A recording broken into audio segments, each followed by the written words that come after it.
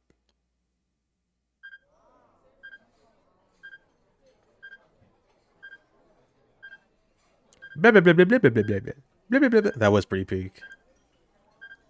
That was pretty peak. That might have been the best dialogue I've ever seen in any game ever. Genuinely, it was amazing. Blah, blah, blah, blah, blah, blah, blah, blah. All right, plump young woman. So after that, we have, what is this? Advice for Toyama. Maybe I switch it. I don't know. Like, what is he? What is this guy doing? I'll switch it back. I don't think it's gonna help. I'll switch it back.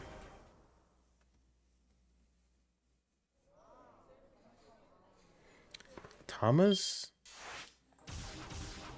But why? It's done. What else would I do?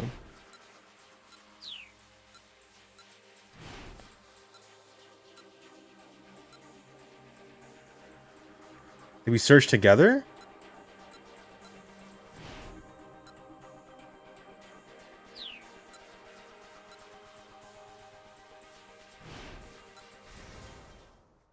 What is this? It's a very strange visual novel. I can't even explain it, honestly. It's nonsensical. Maybe? Chidi and I headed out in search of the truck. Someone's been kidnapped, and there are like 5 different stories happening simultaneously. And we're making different decisions, and each decision changes a branch on the timeline. You ever heard of a game called Zero Escape? It's kind of like that, but in real life. As we make our way down Center Guy, peering in all directions, blah, blah, blah, blah. Oh, pardon me. I mean...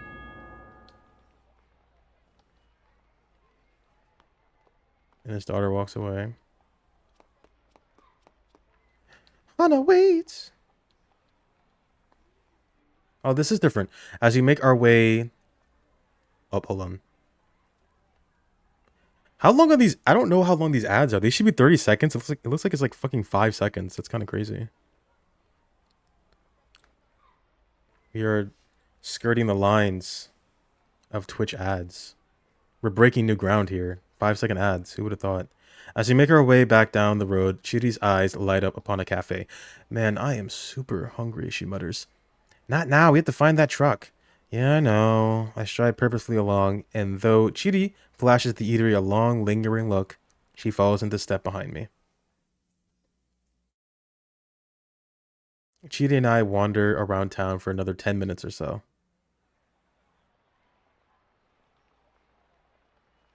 We don't see any sign of the truck, though. Ugh, I sigh. It really is good and gone, huh?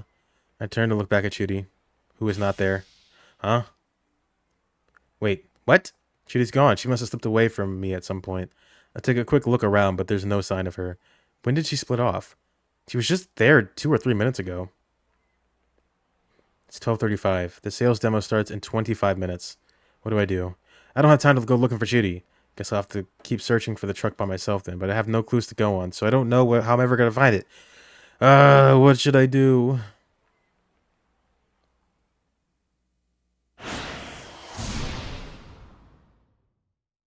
Huh? What?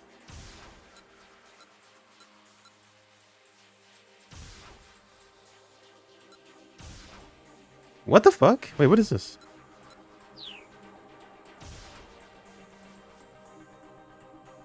Well, he can't continue his thing, can he? Maybe he can. Because she's not there. Cheeri's not there. Get story locked, pal. That's this whole fucking game every 5 minutes. Keep out. To be continued. It's over here. It's over there. Now it's over here. Now it's different.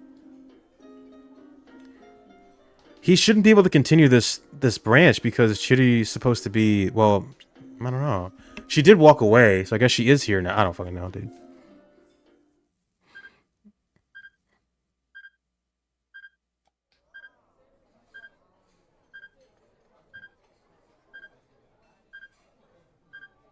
Focus.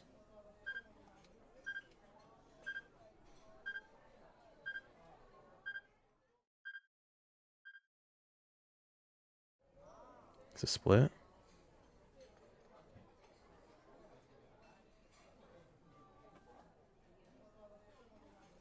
The proposal, it's gone. Crap, where the heck did it go? He checked all around the table, but he didn't see it anywhere. Maybe he left it at the other cafe, the non-smoking place? Well, he didn't have time to go back for it now. Oh, and he wouldn't get the pamphlet, so he wouldn't be able to find the place. His phone... This is going to lead to a bad end, though. What now? Minorikawa snapped as he answered it. Tiny squeak came through the receiver. And it's Chiaki. I'm sorry. Chiaki? Was she done with her interviews, maybe? It's no use. People won't stop to talk no matter how hard I try. Oh. Look, I got my own problems to deal with. You're just going to have to find some way to manage. But I can't. Sorry, I'm hanging up now. And so he did. He had to hurry. He had to get to the demo venue, but he'd lost the map and forgotten the location. Think, man, he told himself. Where would they hold an event like this? Probably someplace big, right? And there ought to be a guide for someone out, or someone out front, too. I can't read. With these assumptions in mind, Minorikawa broke into a run, searching ahead as he went. He stopped when he caught sight of a particular multi-tenant office building. A whole stream of women were filing inside. All of them looked a little heavy, too. Hey, Dirt. This had to be the health food company's sales demo. He hurried into the building. What?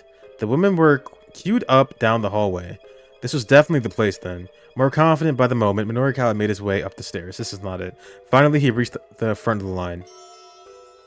There was a notice posted outside the doorway ahead. Minorikawa read it aloud. Auditions for the starring role in Sun TV's Sumo Queen 2? I don't know if I care about this. A suspense drama about a string of murders that crop up while a group of female sumo wrestlers tour the country. Okay. It was a sequel series to a recent TV drama featuring full-figured actresses. That's it, Minorikawa exclaimed, a new project proposal springing fully formed into his mind. He felt as if he'd been struck by a bolt of divine inspiration. Big bodies, bigger names. A new arena opens for inspiring plus-sized actresses. Never mind the diet drinks demo. This was going to be Minorikawa's big story.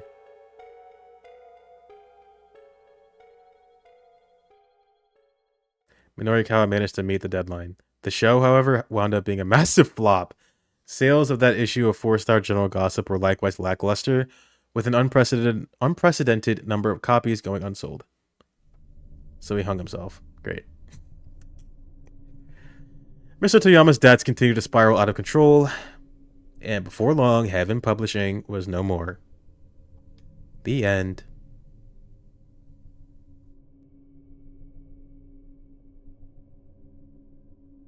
Yeah, that's what I thought. Sumo show does massive belly flop. Oh, that's so funny.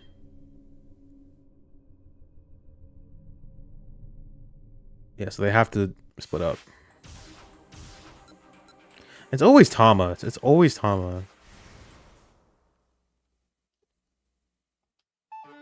She's the linchpin for this whole thing. Split up. Okay. Everything else is like...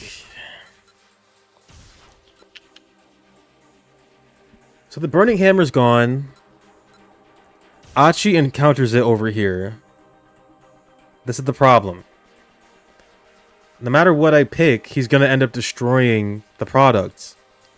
And so the recycling guy isn't going to put it back. Right?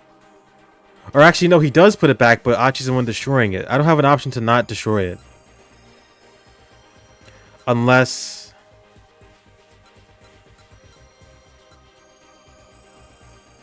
Unless we never get to that point in the first place.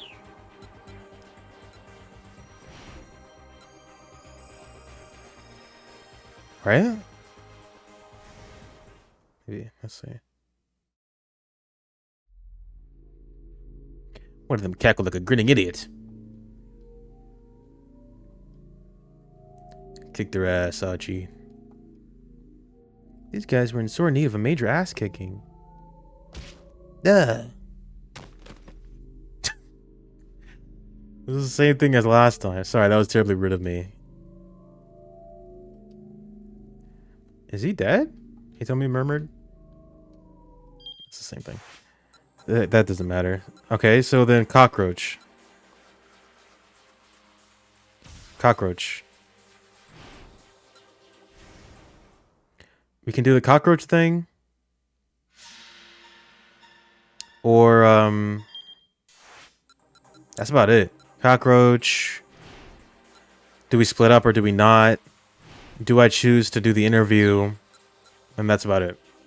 What I'm thinking is we do the cockroach thing so that way they never even get to this point. And then the burning hammer's fine. Maybe. Let me see.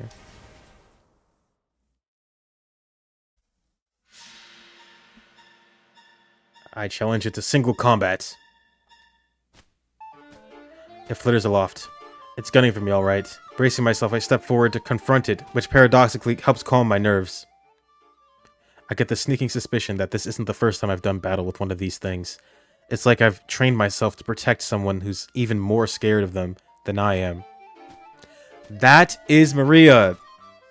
That's Maria, dude. That's 100% Maria. There's no way it's not. As I mull that over, the thing hovering in the air presses its attack against me. Now's my chance. I snatch up a nearby piece of cardboard and swat at the creature hard. It sails out of the window in a graceful arc, then flitters away into the world beyond. Phew, at least we parted on mutually acceptable terms. I didn't have to squash it or blast it with pesticide. Hefting the box labeled Anagachi, I scurry away from the graveyard of schlock merchandise.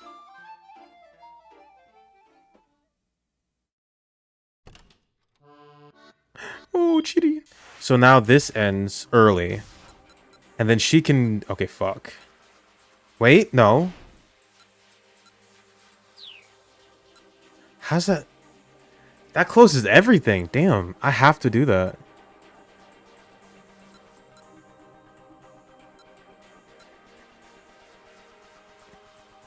I need Achi's perspective to actually get that far in the first place. Okay, fine. No cockroach then.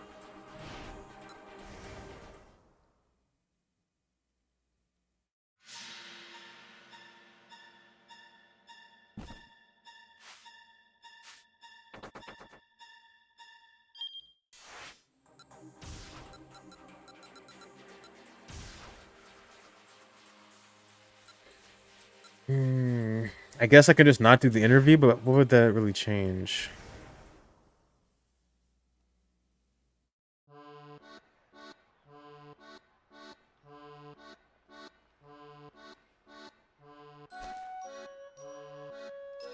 Hey, wait, please, please!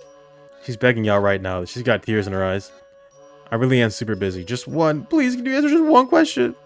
People are shooting us some weird looks as they walk by. Maybe it'd be simpler to just answer her question, then I'll get out of here as quick as I can. That's a non-option. That's a non-option, then. Or is it? What? Okay, fine. I'll keep going. Nothing's gonna change.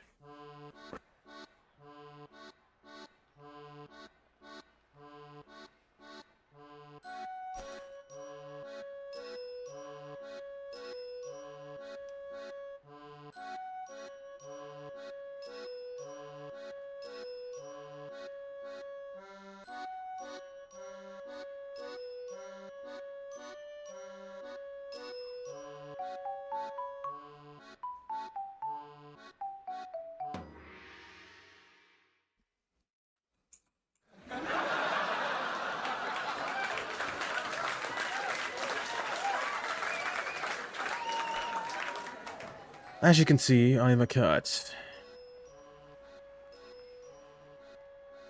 I like those dog sculptures in the background. They look kind of cool. They're supposed to be of Hachiko.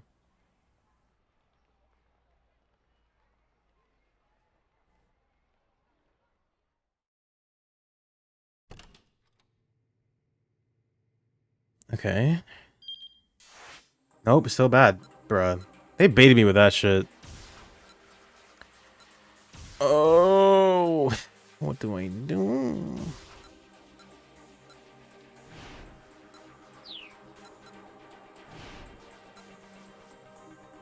I told Toyama to go back to the office, right?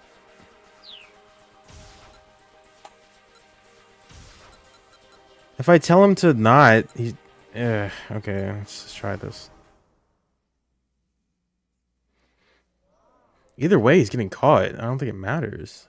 Keep your head down, stay out of trouble. Stay where you are. Get back to the office ASAP.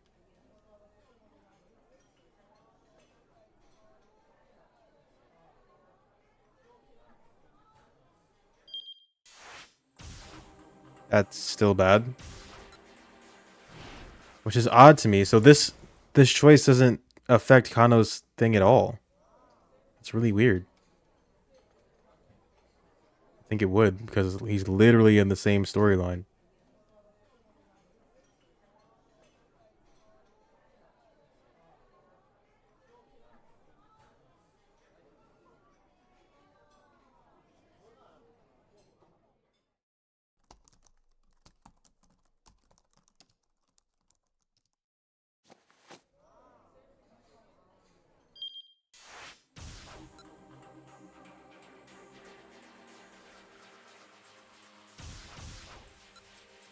I don't think Osawa has anything to do with anything that's happening.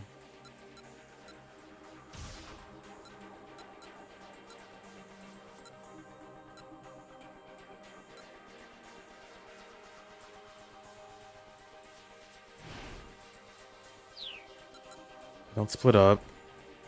I did the interview. It's gotta be this, but like... What? I don't get it.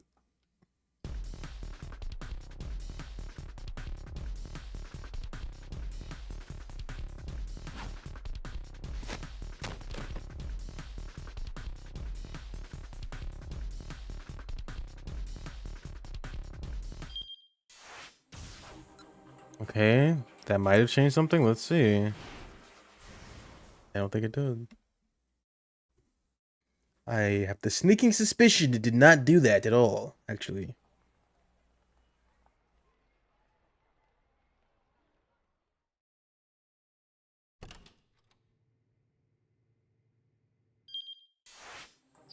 Oh!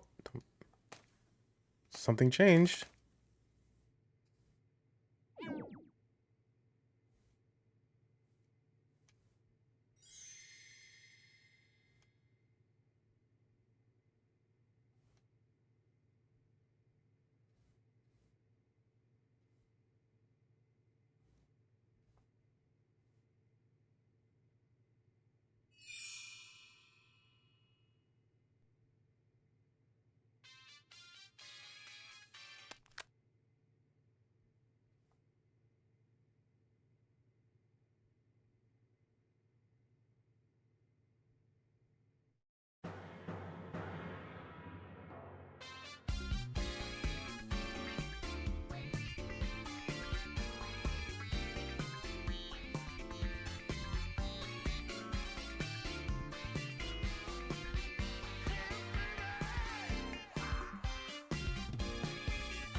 It shouldn't be there though, but I guess we'll see what happens.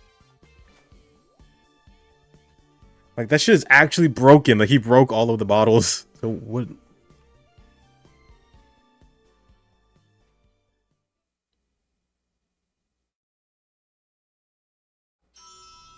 What the fuck? What? It's there. It's really there. The cardboard boxes are scattered all around outside. Wait. Yeah, and they're broken, scattered all around. What happened to them? I suddenly have a very bad feeling about this. Apprehension gnaws at me as I open up one of the boxes. No! I shriek, and my vision dims. The box is full of bottles of burning hammer, all of them smashed to pieces.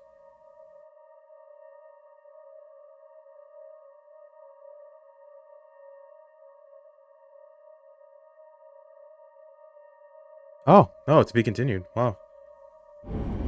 That's how it's supposed to end. Okay. Alright, we got one left. This one eludes me. This one eludes me. Alright, we can't question her. This doesn't seem like it matters. I told him to wait in the office. What else could I do?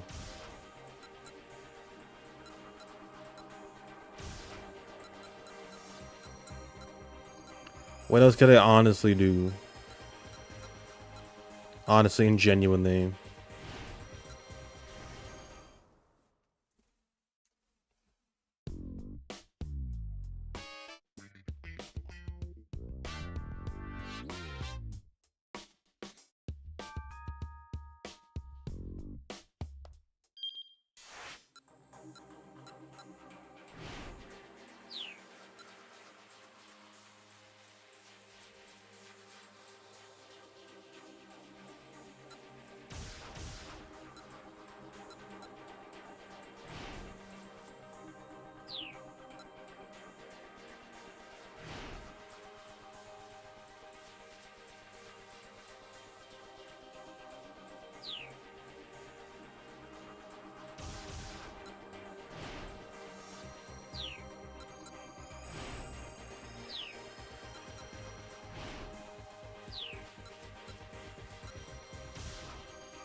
A certain someone needs to give those two some better advice. And a certain other someone needs to meet up with them outside his or her house. What? Both of those are key to changing poor Kana's fate. Outside of his or her house?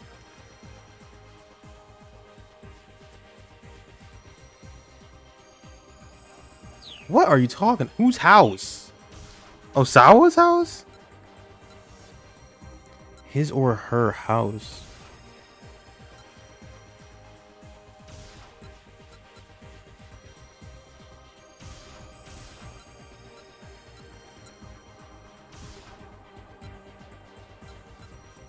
The only other people that met Toyama was Tama. She was the only other one.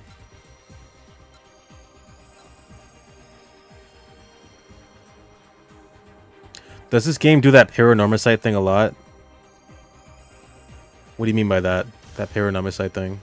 We have to control... Oh, yeah. Yes, that's like the entire point of the game. You have to... Every single choice in one story is gonna affect a different one in a completely different way. The end goal is to get to the to be continued part of the time slot, like within this hour. When you hit this point, that means that that story is done. But you can go back and make other choices to unlock other portions of other stories. For me, the end goal is to get that poor woman out of the catsuit. Yes, that is definitely something we should be striving toward. But right now we are being stumped by this because Kano needs to figure this shit out. So I did one part. That's this. This is correct. Give him correct advice. But someone needs to talk to them outside their house? What the fuck does that mean? Meet up with them outside his or her house. Both of those are key to changing his fate. I'm like, no one else met them. What are you talking about? Literally nobody else ran into them except for Tama. It was like right here, wasn't it? Or was it here? She was the only person that ran into him as far as I remember. There he is.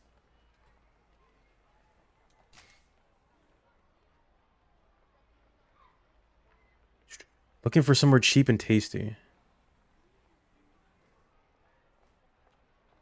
They were at Heaven Publishing in Shibuya 1 Chome? Shibuya Ichome? It's definitely a 1.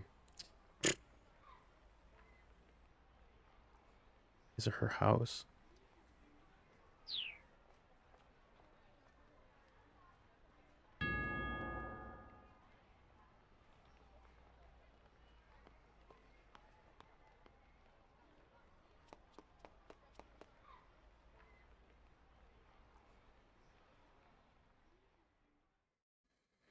I don't remember seeing him in any other story.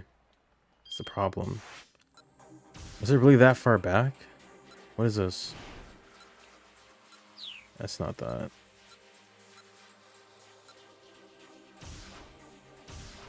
What's this?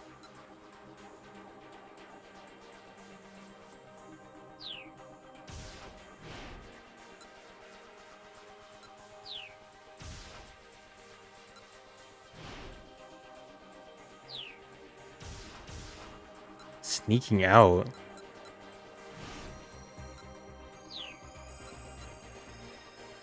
This? Really?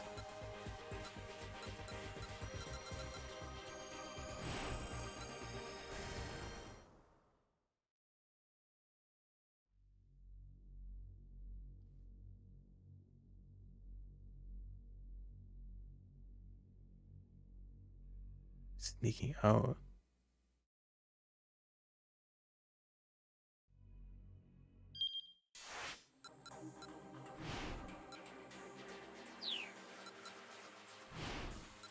Insufferable. Kajiwara. No. Somebody had something about sneaking out. Sneaking.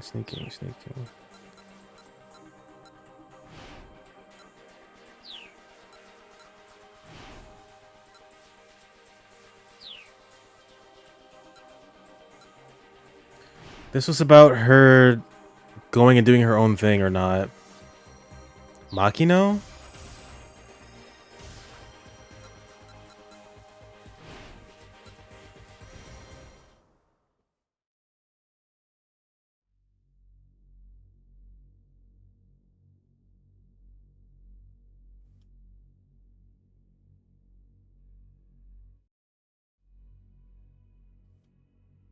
Ask Makino in person.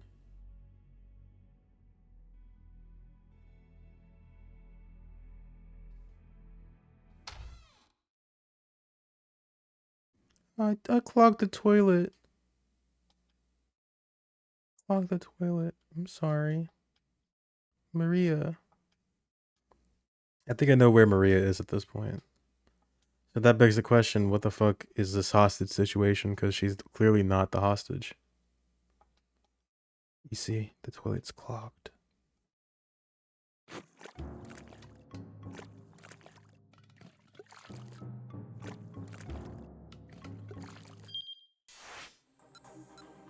It's not that.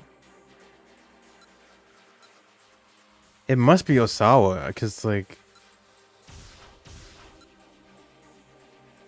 Achi stuff influenced Tama stuff. Tama stuff influenced Kano's stuff. Minorikawa stuff influenced both Tama and Kano. I don't know. Osawa really didn't do much. So I could see it being him, but I don't know what choice would even lead to that. Tanaka whispering?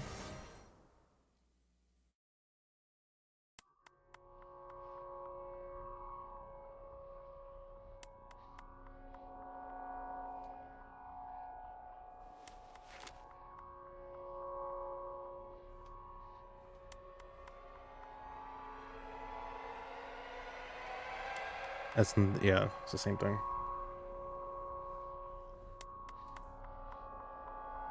Somebody else has to talk to them outside of his or her house. What the fuck does that mean? Nobody is home right now. We are all out in Shibuya, scrambling. Everyone's scrambling in Shibuya right now. Except for Osawa. I guess he's the only one at home then.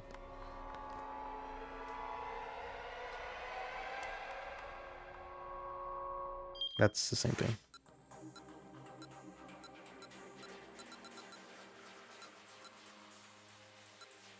Not that. Alright, let's try option A.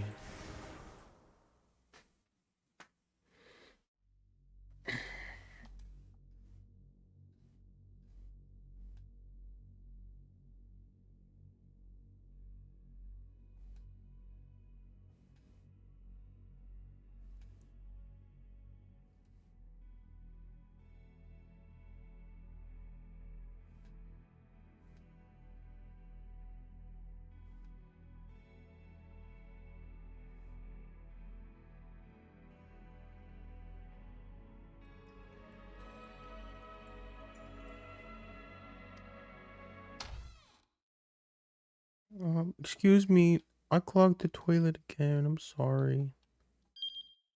I had to take a poopy.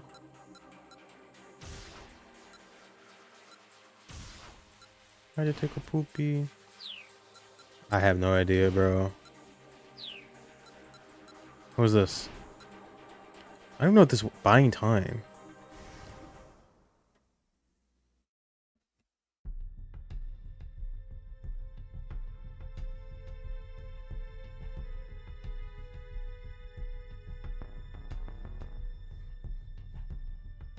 Which kind of implies the same thing as the money not being there.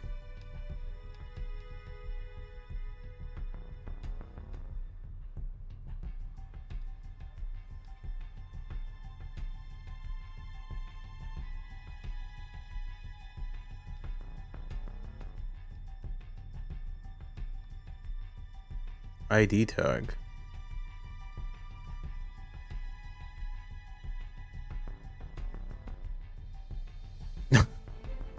Clearly you weren't hired for your brains. Focus on what you're good at.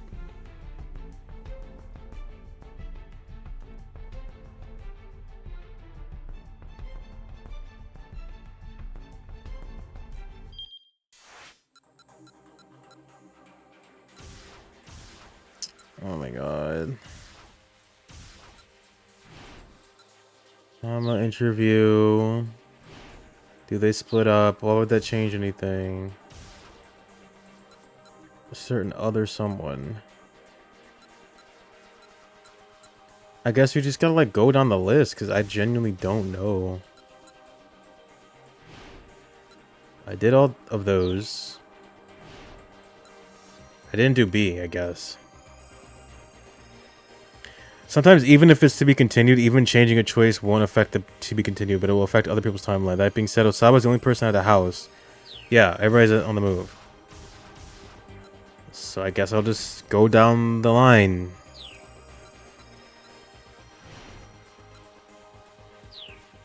But like, there are no decisions here that seem like they would affect anybody else besides himself. That's the thing. Let's do this one. Like, we're not even gonna run into them. They're outside. Why would they be in his house?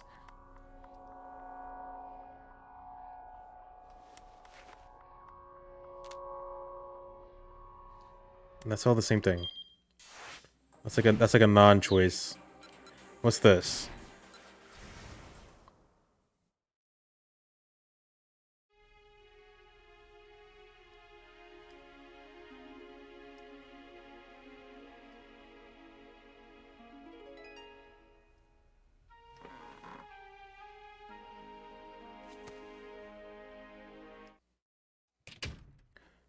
I don't need a... Oh! He left the entire house. Wow. I don't need a damn banana.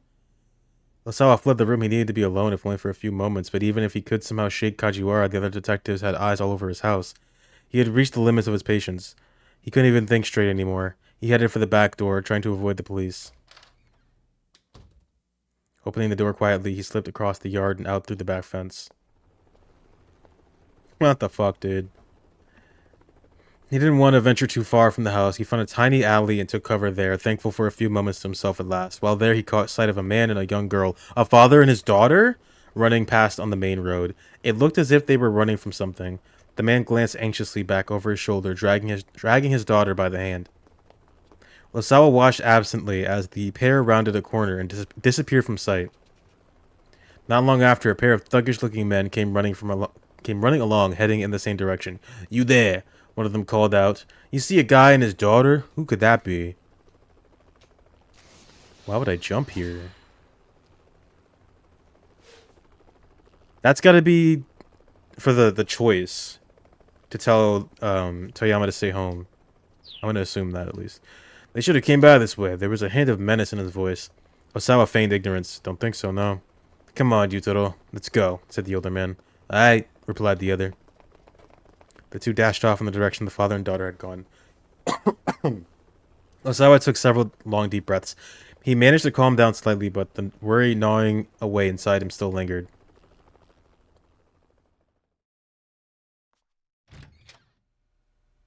Osawa groaned inwardly when he got back to his study.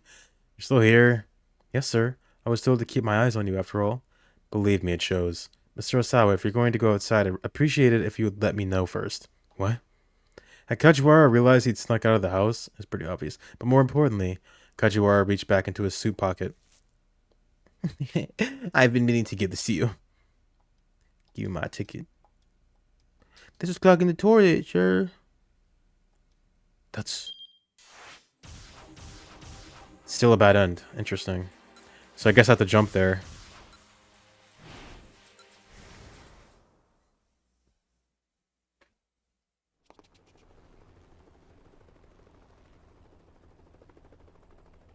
Wait, since when is there a progress bar on a live channel on Twitch? How long is it taking me to notice? A progress bar? What are you talking about? Oh. Like for followers and stuff? That's like been a thing. As far as I remember, it's been a thing. Maybe you can toggle it in your settings. If I ever wanted to go back and watch something in the VOD, I'd have to go to videos and watch the VOD, but now you can... Oh, but now you can jump back in the VOD in the same page. Okay, that is new. I did not know that. Twitch is just so progressive. It's crazy.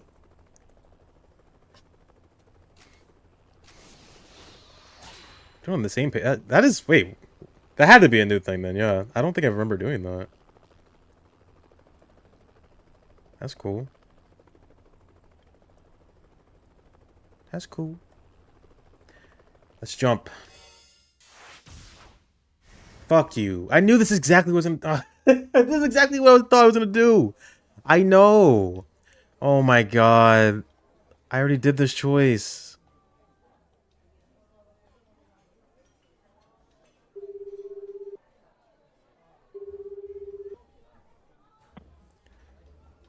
What?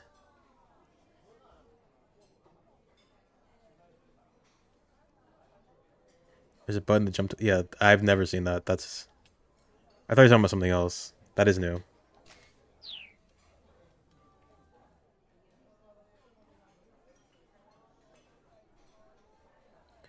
Get through this. Something's true. Stay.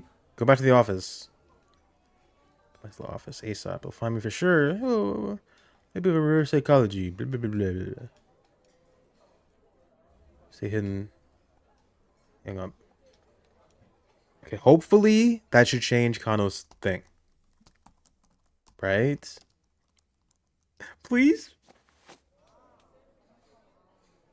Wristwatch? God damn it. Why? How? Okay. Interesting. I can't even, like, talk to them. I can't even talk to them.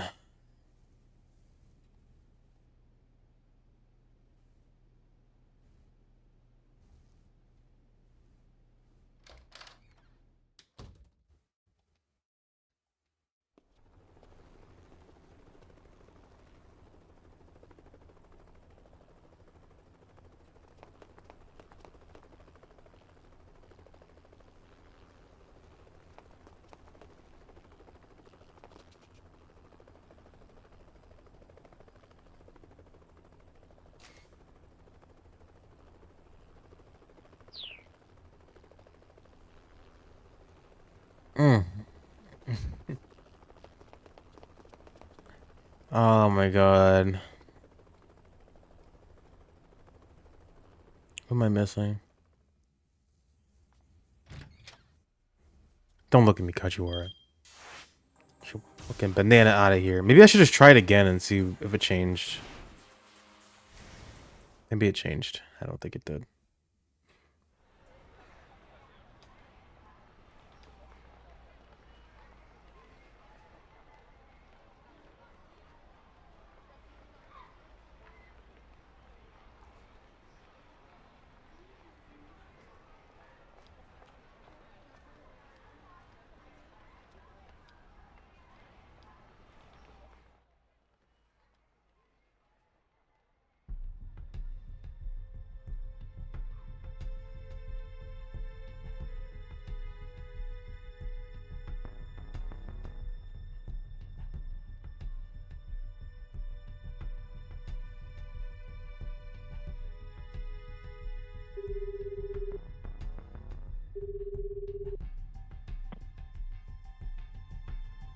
Can you press W or S and go forward in the backlog to skip text?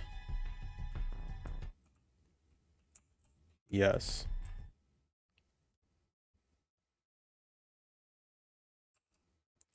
That does help. Thank you. I could have sworn that there wasn't anything like that. Thank you for telling me, game. Streets. Oh, this is a bad end. Sure.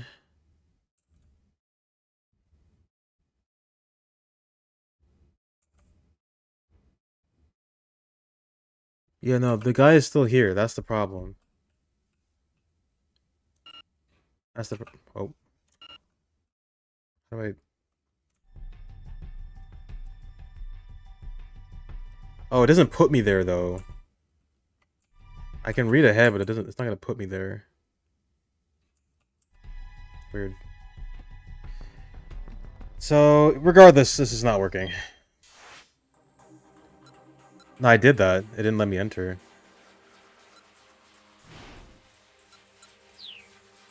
You have to press enter? I know! I know that much. Come on, man. It wouldn't let me go there, though.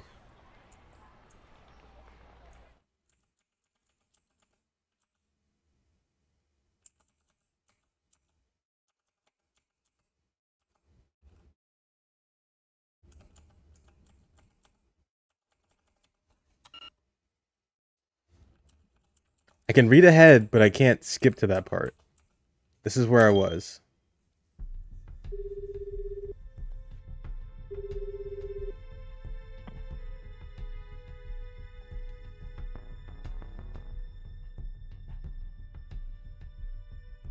Maybe. Maybe.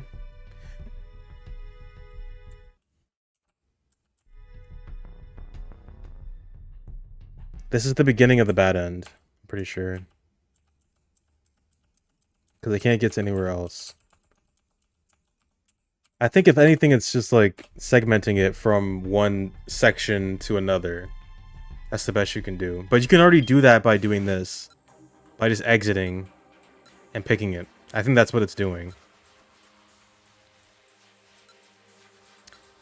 I will say it's weird that this game lets you read ahead like that, but you can't actually skip it.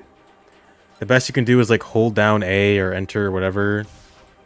But it's not really a skip button. They don't have a skip function, unfortunately. Which I think is a gigantic oversight in a game like this. When it's not linear and you have to go back and do things, you need a way to skip through text again. The bigger problem right now is...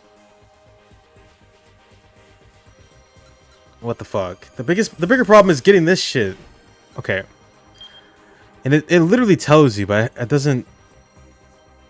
It's not enough to be super obvious. A certain someone needs to give those two some better advice. That's Minorikawa. And then a certain other someone needs to meet up with them outside his or her house. The only person inside a house is Osawa. And the only time he saw him was when they were running away. Fuck that. Fuck that. I love 999, but I would... That's awful. That's awful, man. That is some kind of psychological torture, I think. And I've done all these choices. That's what's killing me. I did all these. These don't matter. This leads to the same shit. They have a lot of choices that are, like, extremely arbitrary and don't really do anything, which is kind of off-putting, I feel. 3 options here. They all lead to the same thing. He shows you the phone. It's just a matter of how you respond. This one actually does matter. And because I chose option B, let me get to this point. The only time I see Toyama is here and here. No. Here. No. Wait. Here. I think. They were here and they were over here. Tama can't say or do anything. And then Osawa's a fucking asshole because he doesn't say anything at all. He just sits there and says nothing. He could have, like, lied to the guys or something to throw him off his trail. That'd be kind of nice. I think Achi's done. I think Minorikawa's done. I think Tama's done. So it's gotta be Osawa.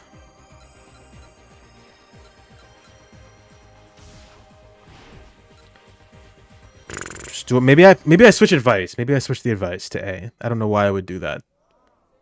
But maybe that helps.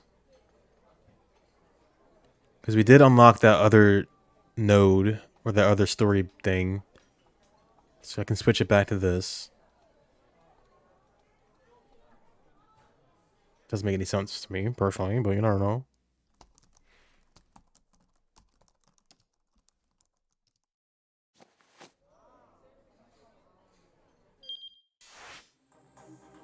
Nope.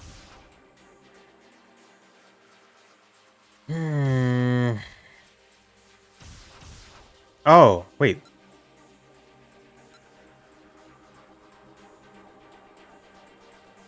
What?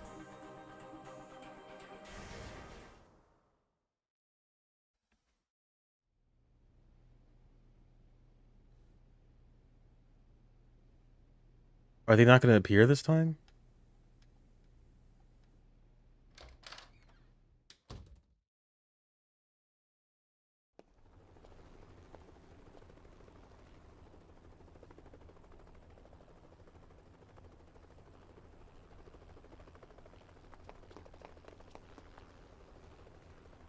No, they're there. Wait! Oh, the man flashed a look back over his shoulder, then took his daughter by the hand and pulled her off the road. They crouched behind some bushes, hiding. As he looked around wild-eyed, he spotted Osawa watching him from the alleyway. Help! The man called out. Help me!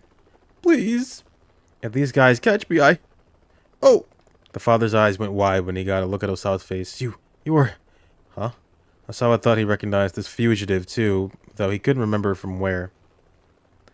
There's some real nasty guys after us, the man said. I know I have no right to ask you this, but please, at least help me keep my daughter safe.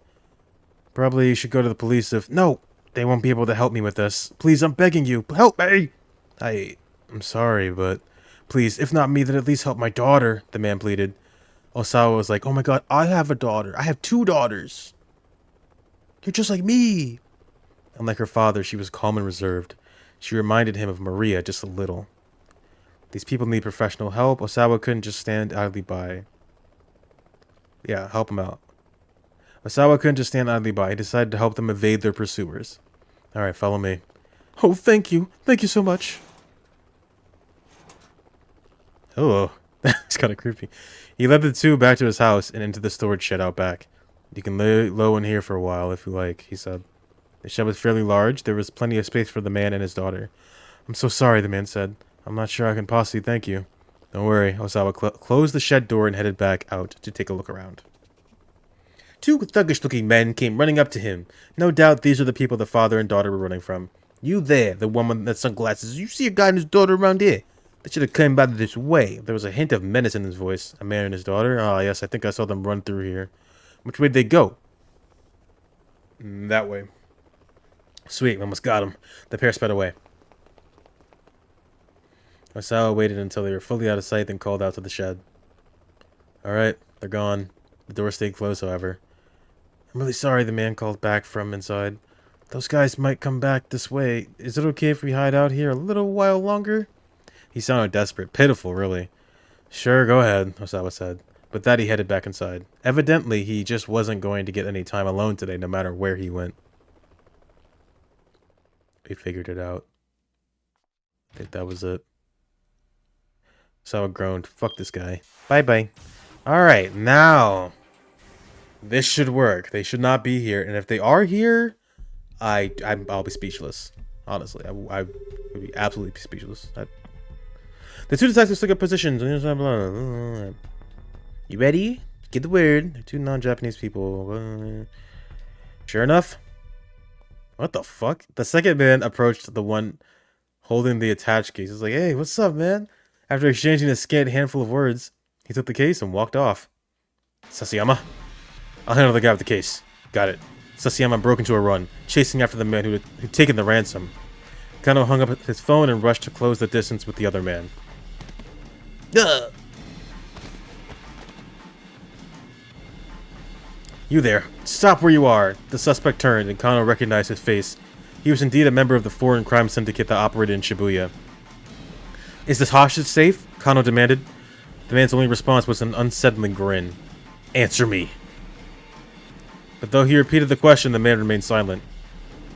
Kano took out a pair of handcuffs and reached for the suspect's wrist, took out his phone to check in with Sasayama. Kano took out his phone to check in with Sasayama.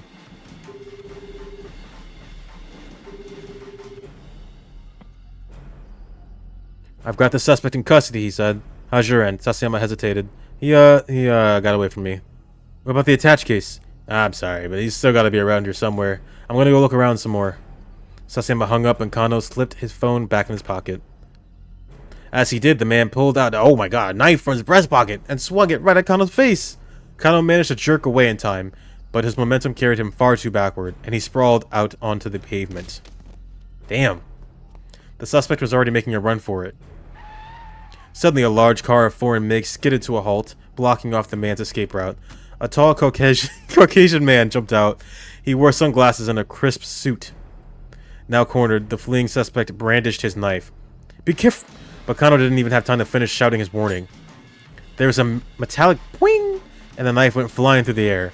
The man in the sunglasses had snapped his right foot up, sending the weapon flying. As the attacker's jaw dropped in astonishment, the newcomer proceeded to elbow him right in the face. Yeah, Japan, what are you trying to say? What's the message here? The blow connected, and the suspect went down hard. Ah! Ow! The fallen man turned his head to look at Kano. His mouth moved as if he was attempting to say something. He never got it out. The man in the sunglasses kicked him in the fucking face. With a groan, the perp slumped down, unconscious. Perp means perpetrator, by the way. Hey! Kano snapped. What the hell are you doing? He stormed over to the man with the sunglasses. What the fuck is this guy? The man nonchalantly dusted off his suit. You ordered to watch and see where these guys went, right? He spoke in fluent Japanese. Imagine that you are a Japanese person who has never been in a situation where you suddenly had to speak to a foreigner. You haven't used English in ages. Your tension grows. You think back to English class in school, but nothing you remember is helpful. You muster up the courage to choke out a stammered, Do you? The foreigner responds fluently in your own language. Nihongo de daijoubu desu. It's alright. I see. Nihongo de daijoubu desu. What happened to that Japanese sense of honor I've heard so much about? Who? Dare ka? I'm from the U.S. embassies. What is that? An embassy is where ambassador from a foreign country. I know. I'm from the U.S. Embassy's Regional Security Office, the man replied. He presented Kano with his ID. Yo, Jack Stanley, dude! What? His title was listed as Security Assistance Officer. Okay, shit just got real. Jack Stanley pulled up. Jack Stanley just pulled up. Kano glanced at the car he'd shown up in. The license plate was blue with white lettering. The Ministry of Foreign Affairs? But the ministry wouldn't just send some diplomat to intervene in a police investigation. What's your name, detective? Stanley asked. Kano, from the Shibuya precinct. Alright, Kano, son. I'm going to need you to follow my instructions for the next while. Why's that? Instead of answering, Stanley took out his cell phone and made a quick call. After a few moments, he held the phone out for Kano. Here, permission from your boss, he said. What? Kano squawked. He took the phone gingerly, bracing himself.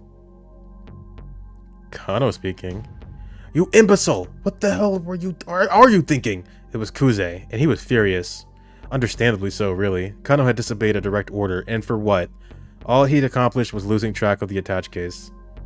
I'm sorry, sir. You really think sorry's gonna cut it? You're off the force, Kano. Kano slumped. Defeated, he had no reply. He knew he deserved whatever punishment he got. Still, orders from up top didn't trump the hostage's safety. If he could have gone back and done it all again, he was sure he'd make the same call.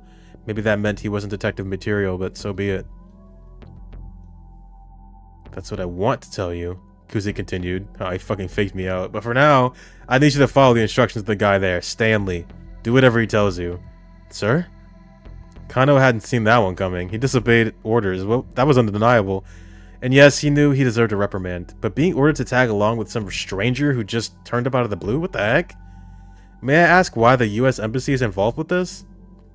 No more questions, Kano. Step in line. Please just hold on. Sir, I have no idea what's going on here. Kuze let out an exasperated sigh. That makes two of us, kid.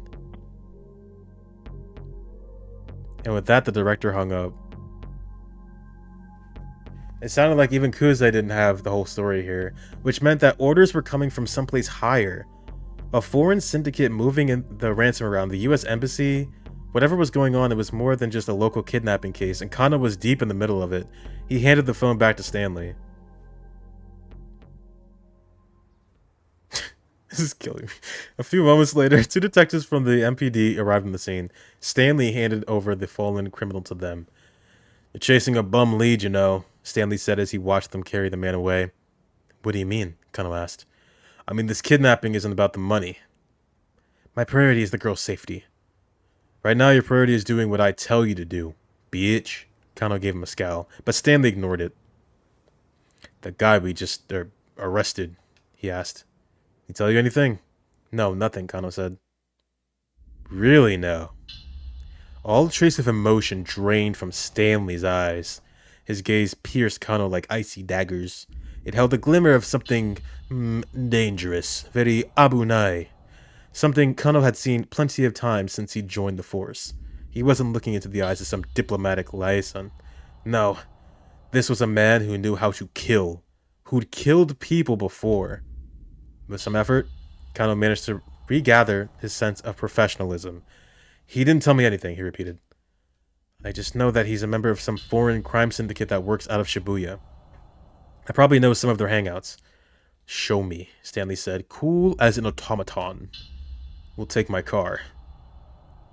Kano wiped away some of the sweat that had beaded on his brow as they headed for the vehicle. He was just sliding into the passenger seat when Kuze radioed over the wireless. Okie dokie, folks, listen up. The childish tone was back in his voice, full force. Kano stiffened on reflex. He knew what that had meant. So, Hitomi Osawa has, gone missing? Fucking what? Kano couldn't believe his ears. Wasn't Tateno supposed to be protecting her right now?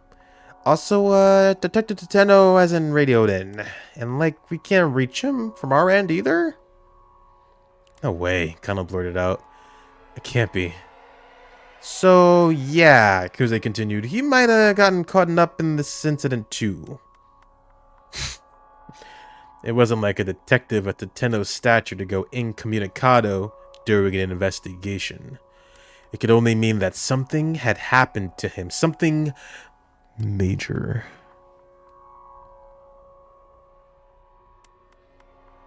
To be continued. Dun dun dun. Or is it? Because I'm going to start it right now.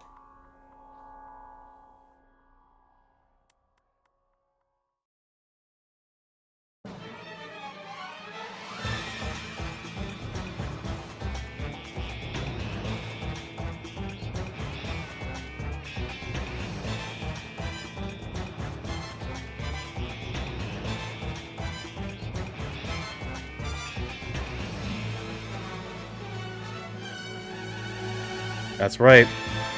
It's 1 o'clock, baby. It's 1 o'clock somewhere. Okay, that took a turn. Stanley's here. Stanley is fucking here, dude. There is gonna be an ad in like 30 seconds. I'm gonna get... Hold on. Some more water. So, I'll be right back.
Okay.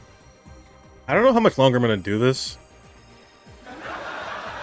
Don't laugh at me. I'm gonna keep going a little bit. This actually has my attention now. Now that Stanley's here, everything has changed. Stanley's appearance has just changed the entire game. This is no longer a simple kidnapping case. This involves world powers. Following Kanna's directions, Stanley drove toward the crime syndicate's hangout. There's a good chance that this was where Maria was being held. Traffic was practically non-existent, and they made good time.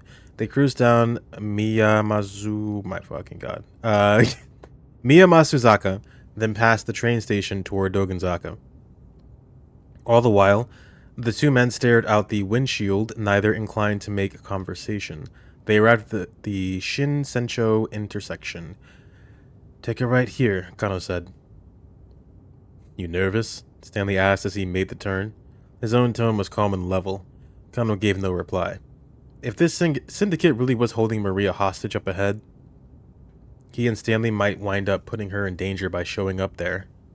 If it came down to it, Kano wondered, could he count on the man next to... Yes, it's Stanley, bro. Could he count on the man next to him taking the hostage's safety... Oh, maybe not. Safety into account. He doubted it, but there was nothing he could do about that now. They arrived at the syndicate's hangout sooner than Kano had anticipated. It was a multi-tenant building in Tomigaya, southwest of Yoyogi Park. The ratty building looked like it might come crashing down at any minute. The Black Lodge sign out front looked deliberately ominous. Kano knew the place as a bar frequented by expats from various countries, as well as a hotbed of criminal activity. "I'll take point," Stanley said. "You back me up." He pulled a handgun from his suit pocket. It was a compact Glock. Glock 17, a semi-automatic pistol developed in Austria for police and military use. Frequently used by the FBI or CIA. Cool. Kano drew his own gun and the two cautiously made their way inside. They immediately heard some sort of ruckus from beyond a wooden door at the far end of the hall. Please don't let this be what I think it is, Kano thought to himself. Sweat beaded on his hands as he gripped his gun tighter. He heard the sound of glass shattering. Then came the sound of something heavy falling to the floor. "Maria!" Ignoring Stanley's previous order, Kano rushed ahead, kicked down the door, and stepped inside. Oh, these are all the guys. He walked right into a massacre. There were nearly a dozen bodies sprawled out across the floor. Holy shit. He thought he recognized them all, the men who participated in the repeated attached case handoffs. Each one appeared to have been stabbed to death. Had these guys all turned on each other? No, that couldn't have been the case. None of the victims was holding a knife, which meant that whoever had killed them must still be hiding nearby. No sooner had Kano come to this conclusion than he heard a muffled cry behind him. No, not Stanley! Stanley! The American was sprawled on the floor, face down. Kano rushed over and knelt beside him. Stanley was dead. What the? Stabbed through the back. He just got here. Ugh. Without an instant's hesitation, Kano stood up again, gun at the ready. He scanned his surroundings, but there was no sign of the killer. But that was impossible. Stanley had been killed mere moments ago. It's the virus, dude. Oh, it's the virus. Right? It had to be.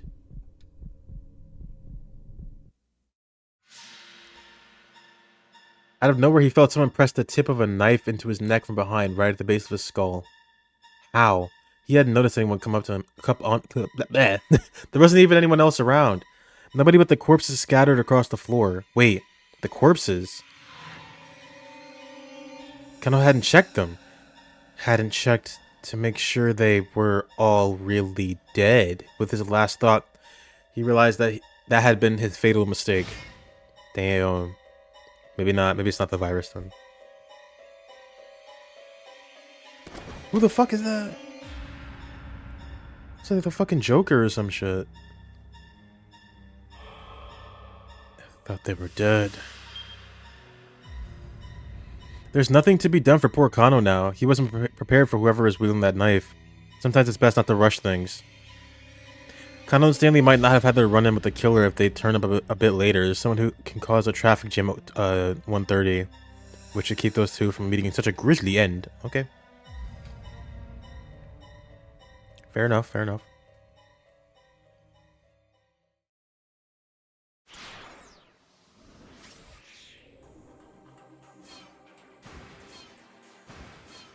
Tama!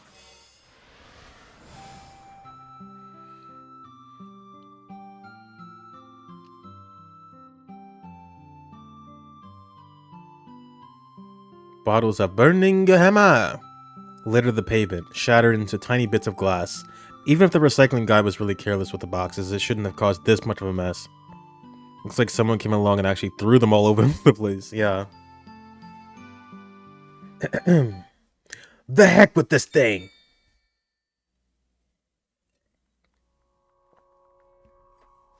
I toss away the miracle stone, which has clearly brought me only bad luck. We can't have a product demo without a product, which in turn means I won't be getting paid for this whole fiasco.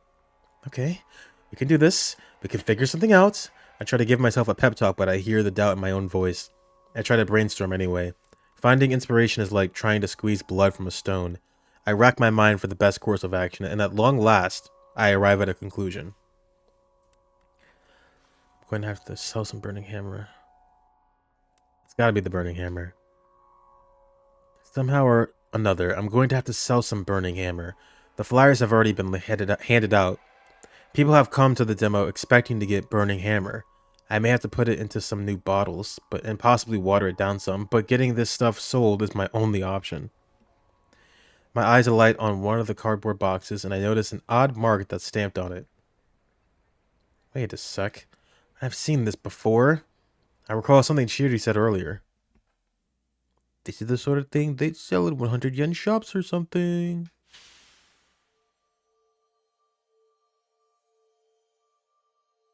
The mark on the box is the same one I saw at the shop that's selling the necklace. That's it. I can see if there's more at the knick-knack shop.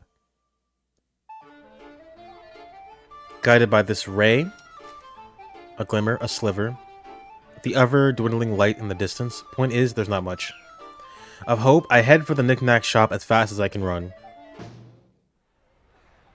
As soon as I reach the main road, I crash right into someone. It's Chiri! Oh, hey, you find it? Yes.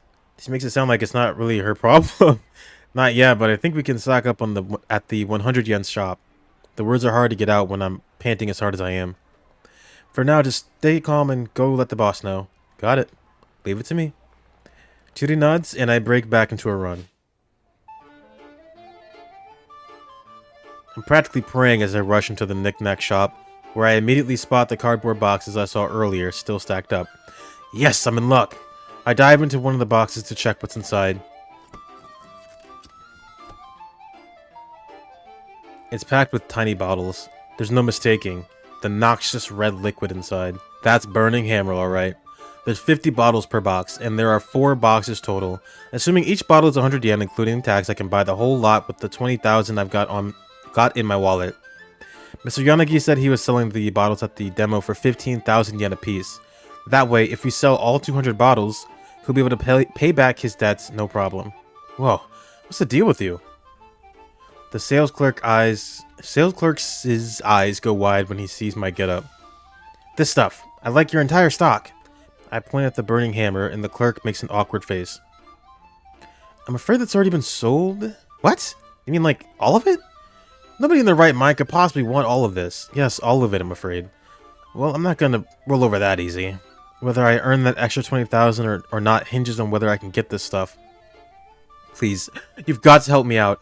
I'm afraid that's out of my hands. Then could you get in touch with the buyer? Tell them I'm willing to negotiate. I suppose that wouldn't be an issue, but... Actually, would you mind waiting for just a moment? She said she'd be by ASAP.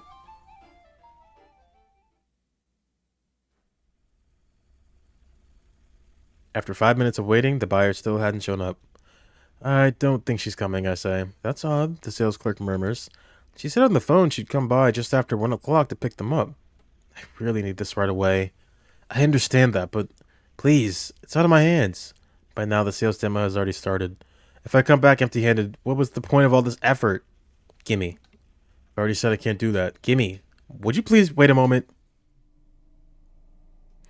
Girl, why did I spend all that time trying to hand out samples? Why did I put this stupid costume on? Why did I miss out on lunch? Why? What was it all for? Eek, look over there. It's the Chupacabra. Huh? Yoink. Seizing the moment, I snatch up the boxes of burning hammer and I make a run for it. Hey, hold it right there, miss. The sales clerk is quick to bar my path. Woof, I barrel my way right past him. Fuck you. I bump him harder than intended as I race by. He loses his balance and goes crashing through the display case at the front of his shop. At the same time, I hear something else topple over with a thud and a gurgle. Some sort of liquid begins to gush from a red polyethylene container. Uh-oh. The sales clerk's eyes go wide, his stare fixed on something on the sidewalk nearby. What the? It's a cigarette, dude. How?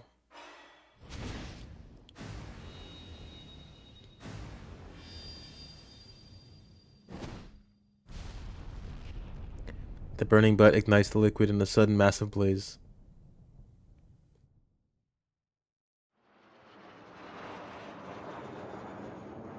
And now for today's news.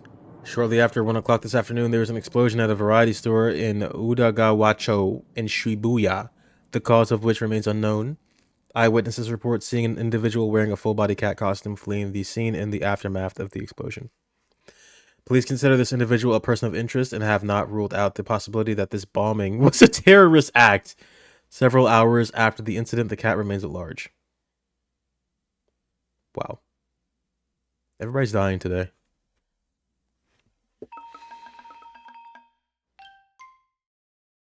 Fled the country.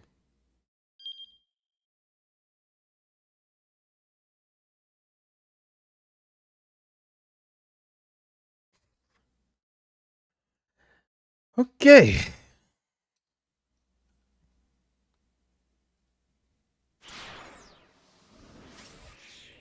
Let's do somebody else. Let's go to Achi.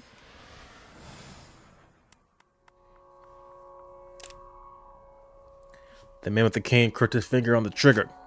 Achi stepped in front of Hitomi, shielding her with his body.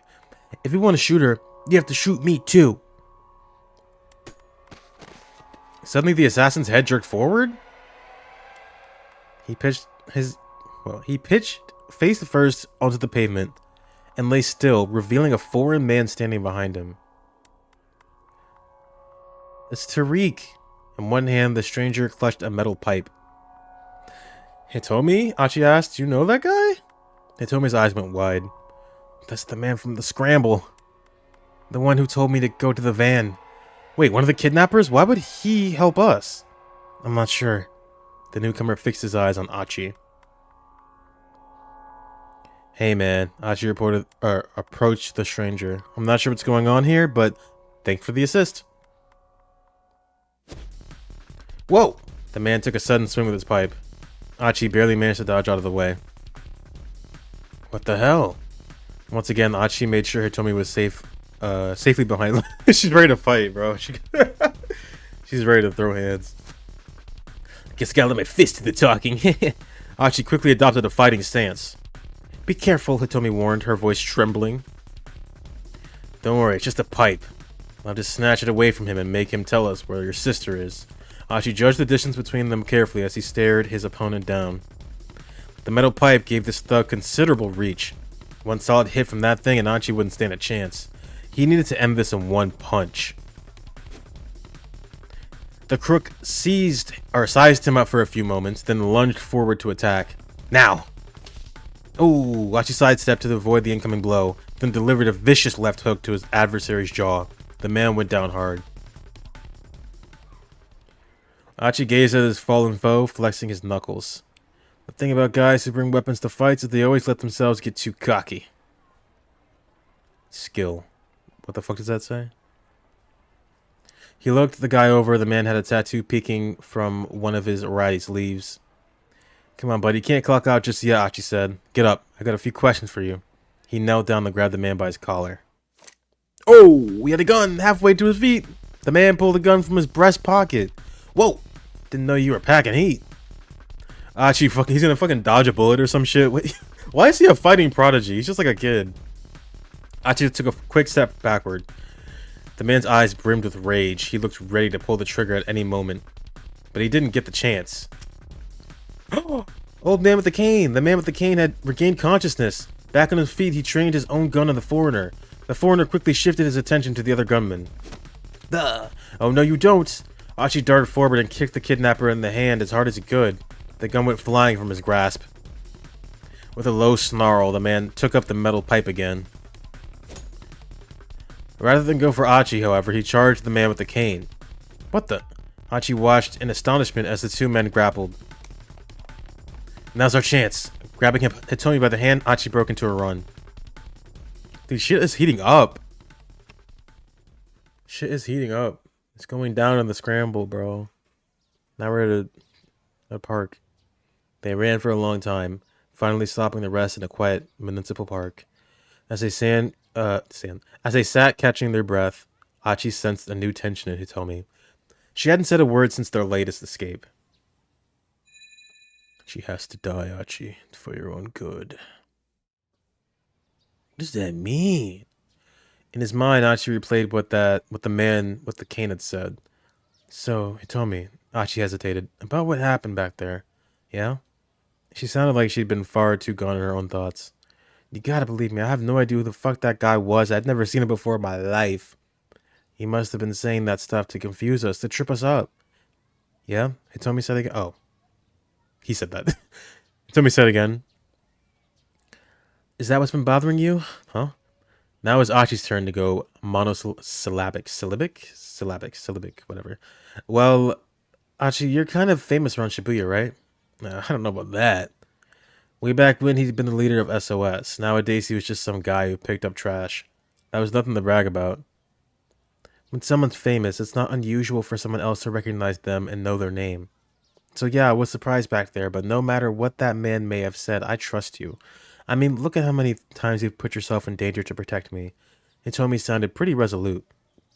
Achi was glad that she believed him, but that raised another question.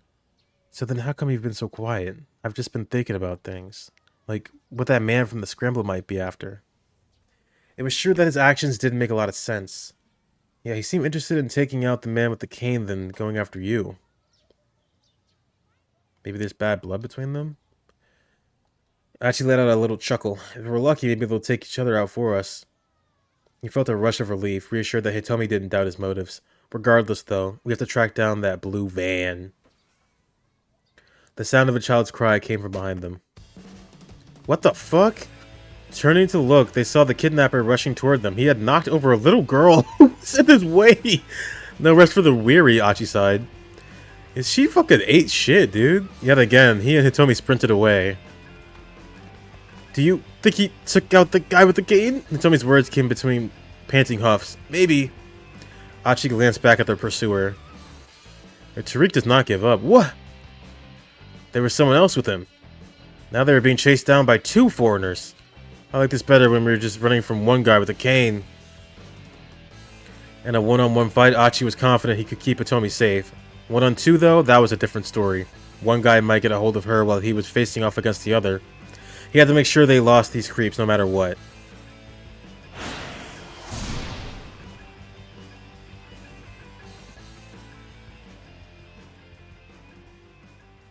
I don't think that girl's okay. She really face planted into the fucking pavement there. Minorikawa! Right. Left. Minorikawa sprinted down Center Guide, dodging between oncoming pedestrians. Out of my way! Can't you people see I'm in a hurry? He stole a glimpse at his watch as he ran. It was just after 1 o'clock. The Burning Gehema sales demo would be getting underway any moment now. He could probably get an interview even if he showed up late. Still, he wanted to get to the venue ASAP to get a feel for things before they got started. The best time to scope out an event was before it started and after it ended. This was something he learned from Toyama. Everything he knew about journalism, the publisher had taught him. It had been a combative education, Minorikawa learning despite himself, as the two men constantly butted heads. Give me a break. What's wrong with my article? Minorikawa shouted. His voice was loud enough to carry throughout the entire editing department. Shut up! I told you to rewrite it, so rewrite it. Toyama sticking to his guns. Minorikawa recalled the scene from the days when the two men had worked at the same newspaper and Toyama was his boss. Red Pen Gatekeeper. Okay. What's wrong with it? Show me what's wrong. All of it. How can it be all of it? Coworkers stared, keeping their distance as the pair screamed themselves red in the face. These arguments had become a regular occurrence, regular enough that everyone had learned not to try to intervene. I poured my heart and soul into this piece. Go back and read it again. I could read it over and over and it'd still be the same thing. A load of self-important claptrap. Or claptrap. Claptrap. Now go calm down and write me a more neutral piece.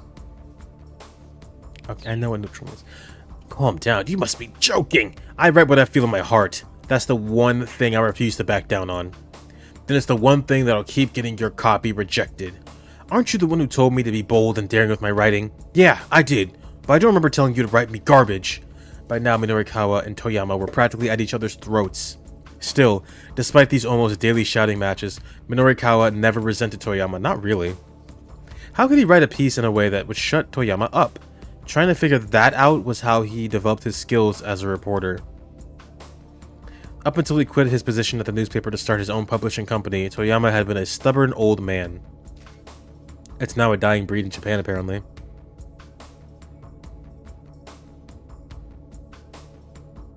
You fool! You're no son of mine. I disown you.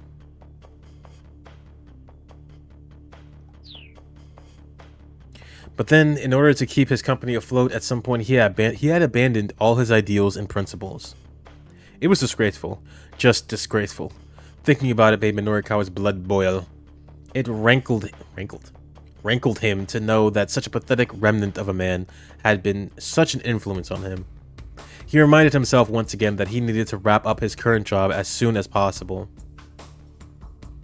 By now, Minorikawa was getting close to the demo site. He increased his speed. Nice. He wound up barreling right into someone who was walking into a knick-knack shop.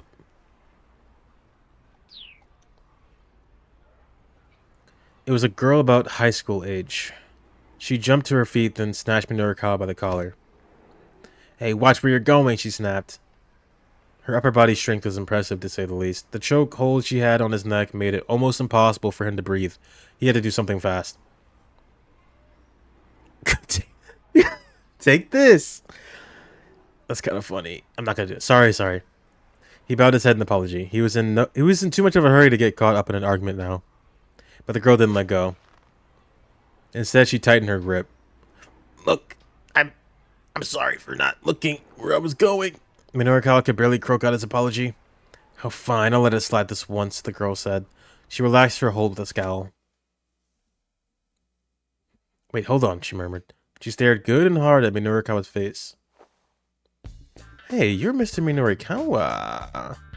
Surprised, Minorikawa gave her another look. Miku? Yeah, wow, so you do remember me. She smiled with delight, apparently forgetting that she'd just been wringing his neck. Wow, how long has it been? She asked. About 5 years, I think? You still doing your bonsai stuff? Nah, she replied. I gave that up. Miku had been Japan's bonsai. Hobbyist.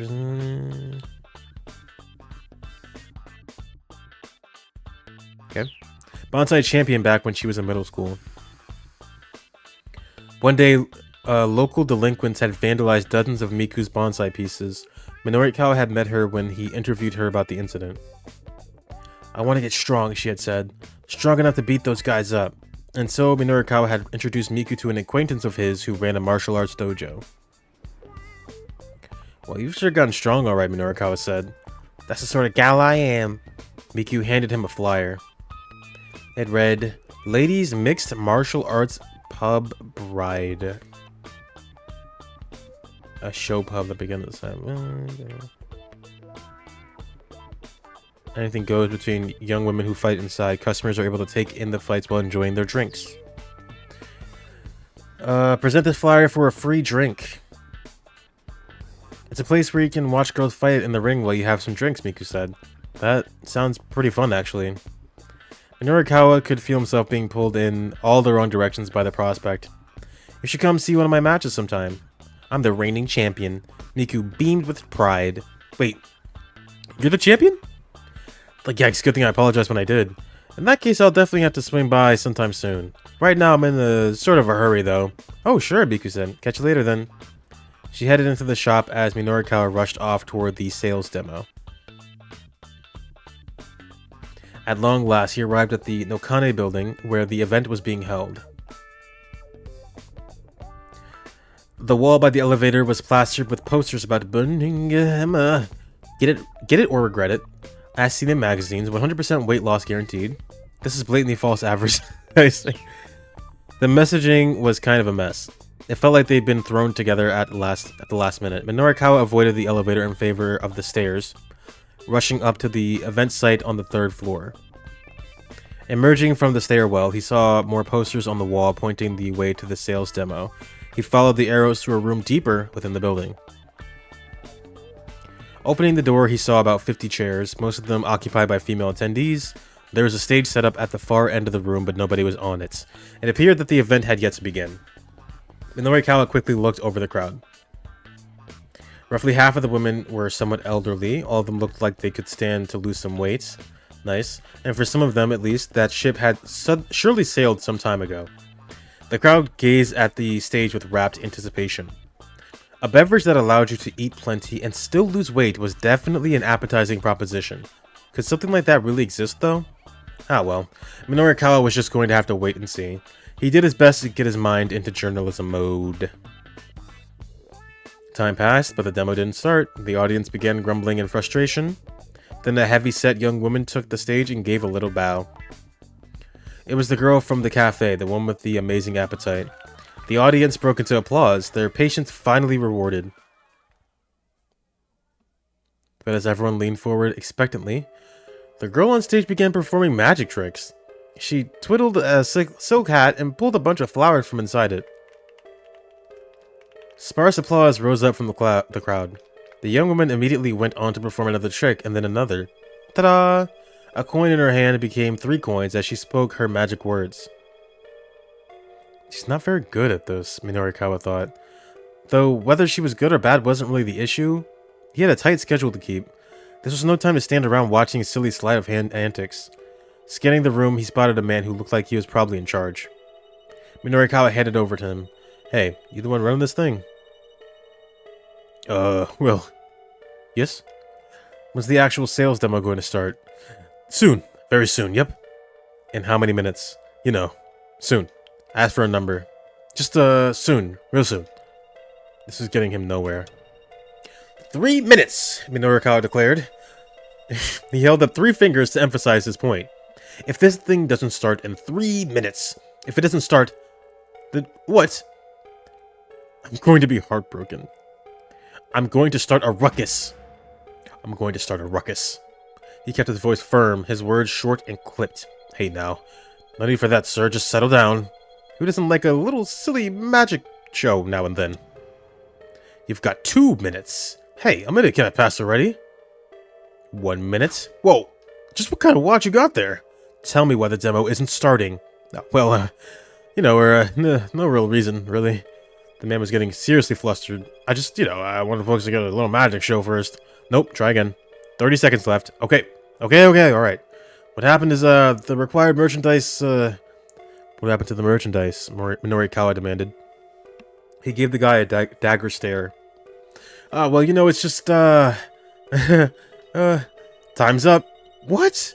The man's face went pale. They shot him in the fucking head. That's kind of crazy. Okay. We did Tama, we did Achi, we did Kano, we did Minori. What's Osawa up to? What's he doing? What is Osawa getting into? I don't deserve to be forgiven for what I've done. Yeah, what was up with this? We may have both done the same thing, but my motives, those were different. And so I don't regret what I did. Not one bit. And yet, if someone were to ask if there was some small part of me that wanted to see the results of my research, I could not deny it.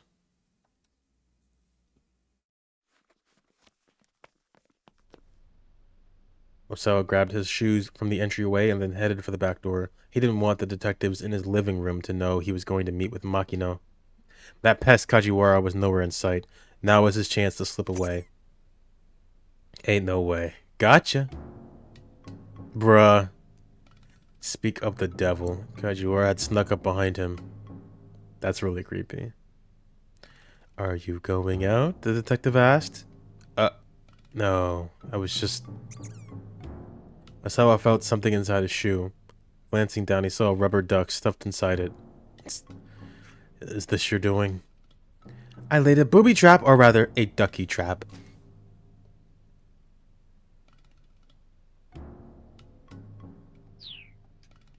Kajiwara beamed with self-satisfaction.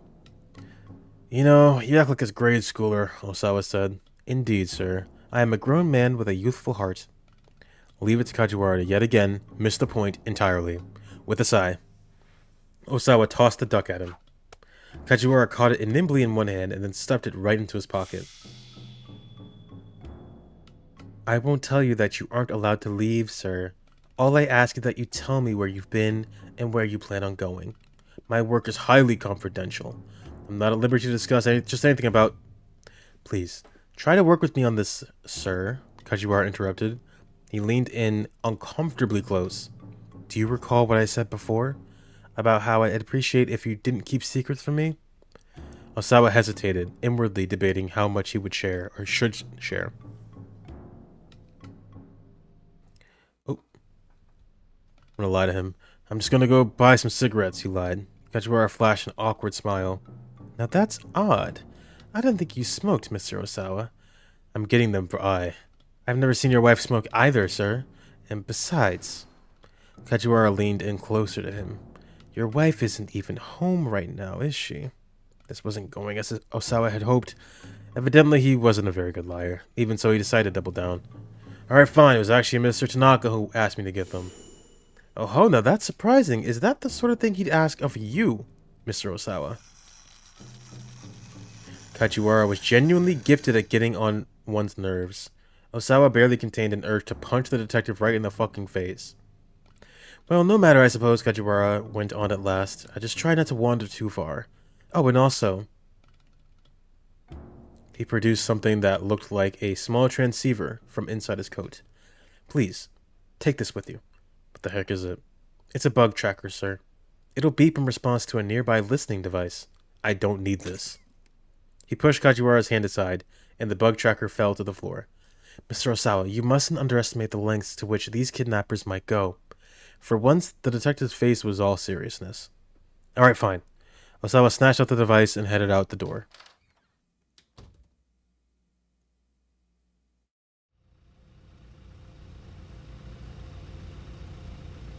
Makino's car was parked out front. A driver stood alongside it. Osawa exchanged a wordless greeting with him, then got into the back. He found Makino reclining in one of the luxurious leather seats. Now then, Makino said, what did you want to ask about? Lighting a cigar, he glanced sidelong at Osawa. I was hoping you could explain the situation to me, sir. Which situation would that be? So he was still going to beat around the bush even now. Osawa suppressed an urge to shout at him. Are you the one who let the antiviral out of the lab, sir? Yes, that was me. Makino didn't bat an eyelid. So why had he been so coy a few moments earlier? But how? The fingerprint authentication system is almost unbreakable. Getting access to the storage area would... He trailed off as a thought suddenly occurred to him. It was not strictly true that fingerprint authentication was the only means of entry. Osawa and Tanaka had both set up passwords as a failsafe in case an injured fingertip somehow prevented them from operating the scanner properly. But these passwords were 10-character alphanumeric strings. No one could just haphazardly fumble their way in. Could Makino have sent a request to the electronic locks manufacturer and asked them to unlock it then? No. That required the approval of 6 board members, and Osawa was one of those 6 people. There really seemed to be no way of getting in without leaving any trace. You're absolutely right, of course, Makino said with a grin, as if reading his thoughts. I couldn't gain access to the lab without you and Tanaka, but I didn't have to. He exhaled a large plume of smoke. Remember when we released the samples for animal testing? No, it couldn't be. Osawa broke out in a sweat. Ah, but it could, Makino said. I have them divert some of the samples intended for animal testing. Naturally, that didn't leave any record of anything being taken from the lab. Osawa bit his lip hard. He couldn't help but feel betrayed by his company. But Why? Makino let out a nasal, one-note chuckle. You don't seem to grasp just how valuable this thing really is. What do you mean by that, sir? Makino lowered his voice. There's a major world power that has already weaponized the Uwa virus. Is it America? For a moment, Osawa thought this was just a sick joke, but the look on Makino's face told him otherwise. I've been informed that it was recently used on a military installation in the Middle East. Within 12 hours of dispersal, there were at least 800 casualties. If you include civilians, the number jumps to over 2,000. Any evidence of the disease agent and the bomb that delivered it has, of course, been covered up.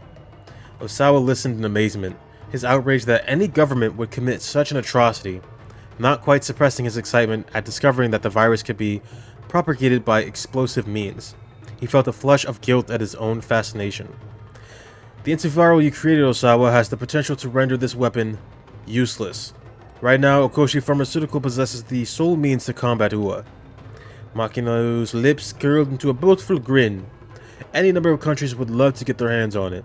The major power in question has offered an unprecedented sum. And that's hardly a surprise. Having a monopoly on the antiviral makes the weapon itself that much more valuable. To Osawa, this was a glimpse into another terrifying world, one he had barely imagined previously. So you wanted to get human testing over with as soon as possible, is that it? He spat. Makino shrugged. I explained full well to the locals what the risks of experimentation were, and they were paid in accordance with said risks. They willingly consented to infection with the Uwa virus. Sophistry, Osawa huffed, nothing more. You used money to deceive a bunch of poor farmers. Come on, Osawa, who's being disingenuous now? Makino eyed him with contempt and let out another puff of smoke. I know you, Osawa, and I know you're not really concerned for some bunch of hick farmers. All you care about is your research. The thing that's really nagging you right now is that someone went ahead and did the final clinicals without you. Oh, spare me the ridicule, sir. As a virologist, I have a moral duty to... To what? Makino barked. Go to the media with this? Do you have any idea how much money? How much? 30 billion yen.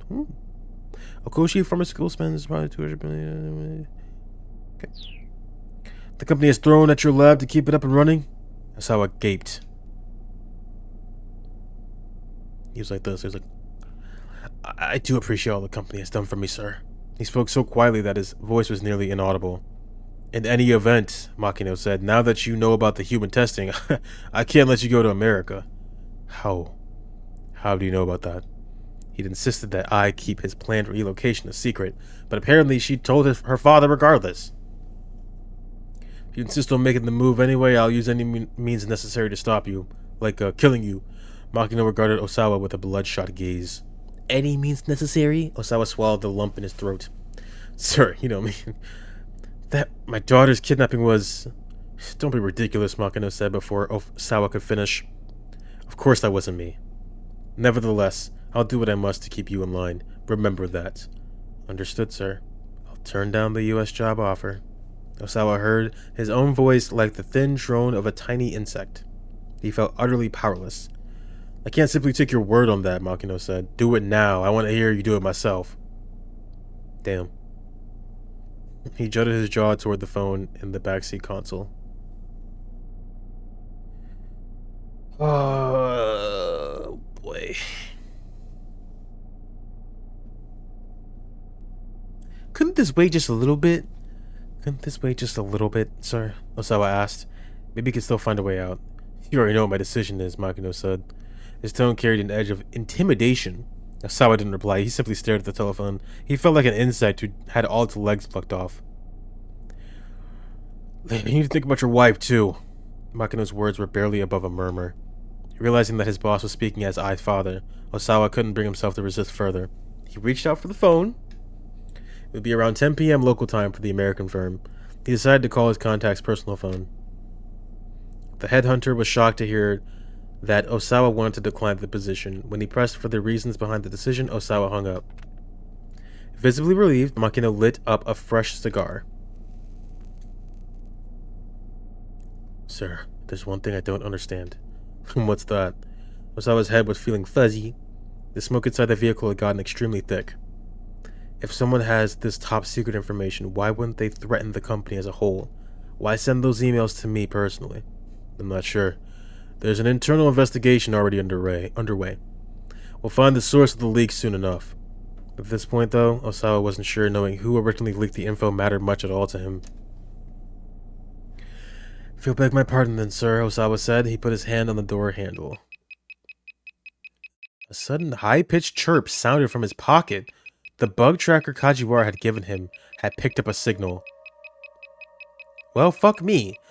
Is that your cell? Makino asked. Oh, yes. That's mine.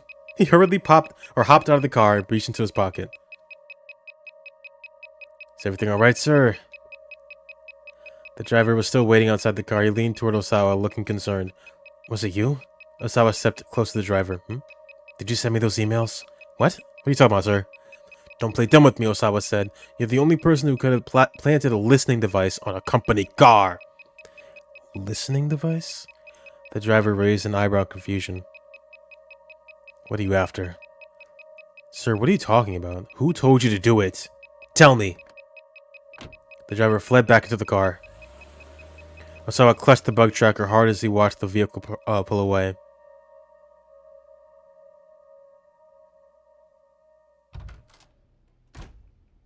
Hi. He went back to his house, still gripped by confusion, to find Ai waiting in the entryway. She must have gotten home while he was out. You were with my father, weren't you? She sneered at Osawa as he slipped off his shoes. Yes, I was, he replied, and it's over. What's over? She knows damn well what. He struggled to contain his irritation. America, I'm not going, he huffed. Oh, really? Well, that is good news, she sounded sincerely pleased. Maybe a little bit more pleased than Osawa cared for. I need to go finish up some work things, he mumbled. He hurried to his study up on the second floor.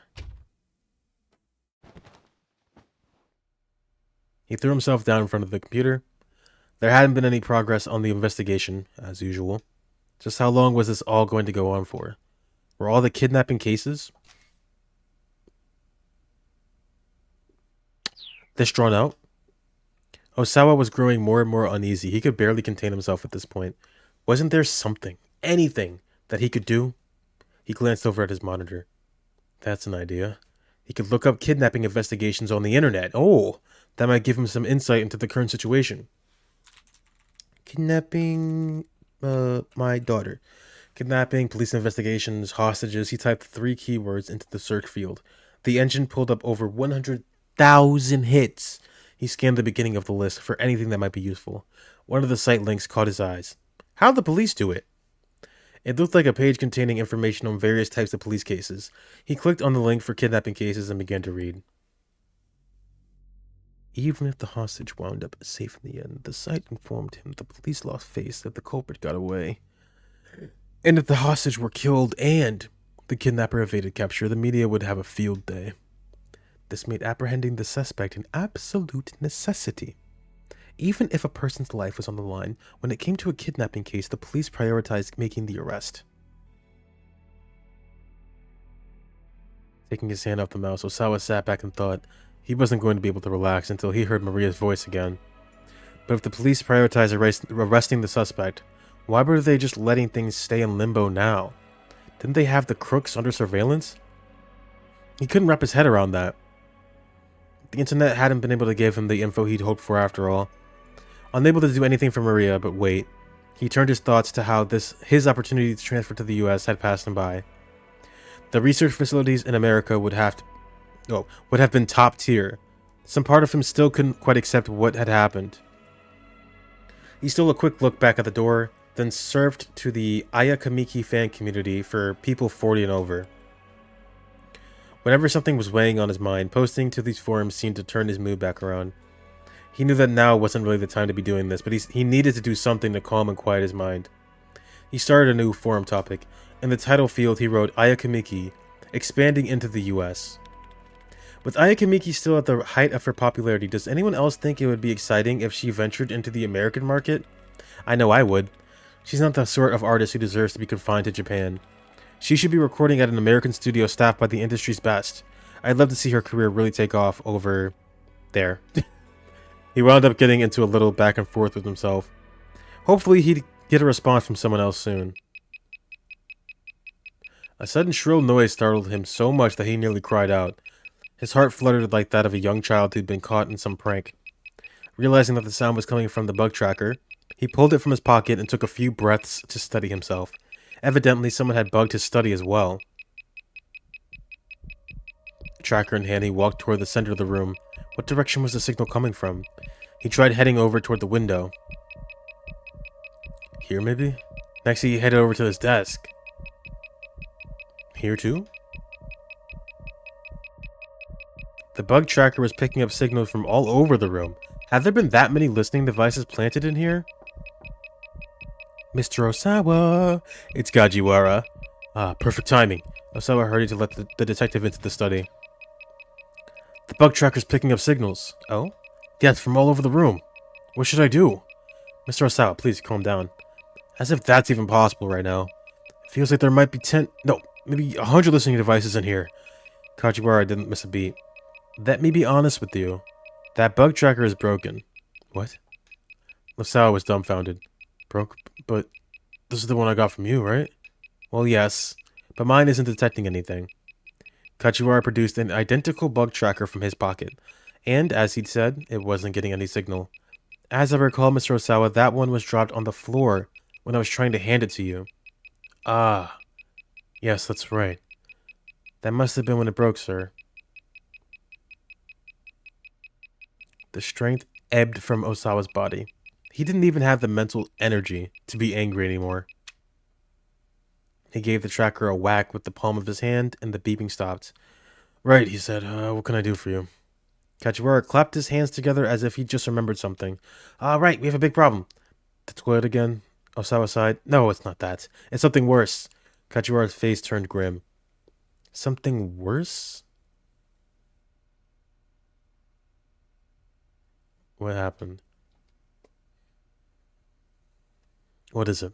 Go on, tell me. He did his best to remain composed. Well, you see, we ordered lunches for everyone, and it looked like there were 2 still left over, so I wound up eating them.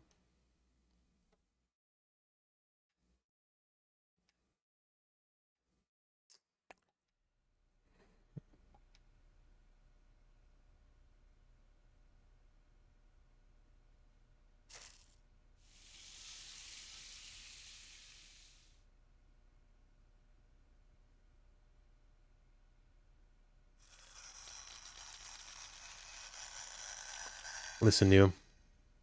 Get your goddamn act together. Or... He didn't finish his thought. A pathetic little gurgle sounded from his stomach.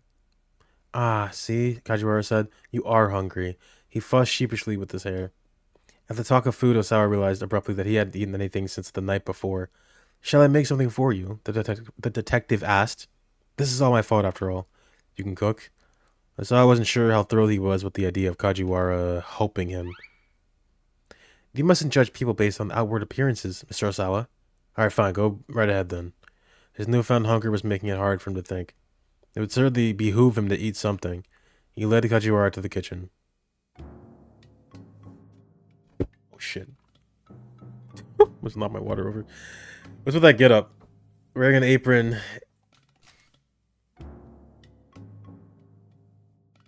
Pinpokun. Wearing an apron in the kitchen is a must, sir. Alas, it isn't while I'm naked. Naked? Oh, are you not familiar with the concept of the naked apron?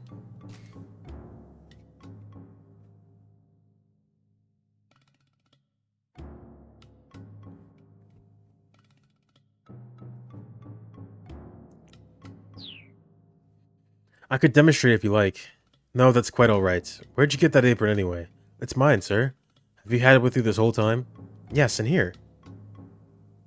With a smile, Kajiwara pointed to his pocket. Of course. Osawa eased himself into a chair.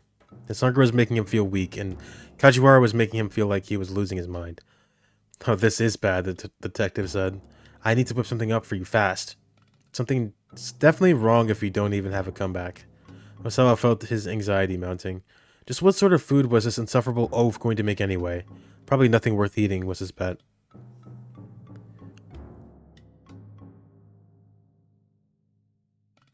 Alright, go ahead.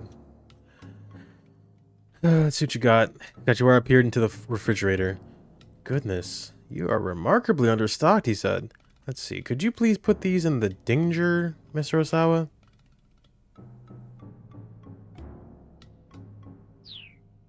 Or the dinger? I said dinger. The dinger? I've never used that term ever.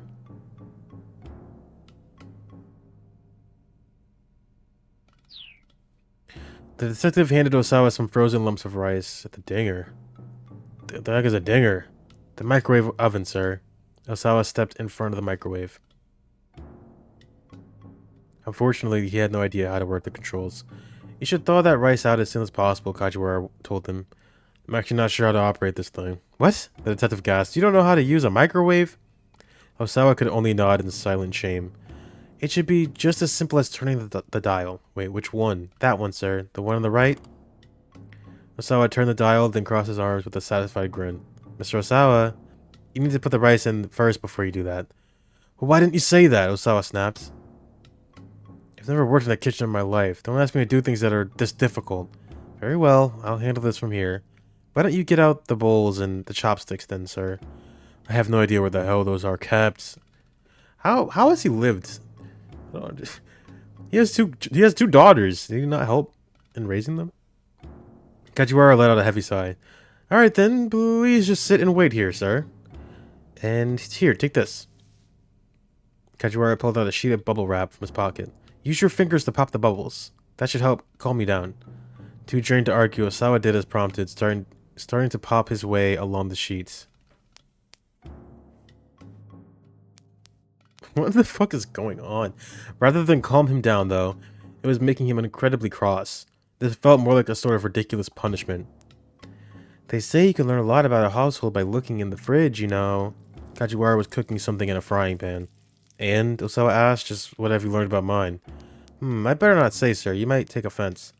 Osawa snapped another bubble between his fingers.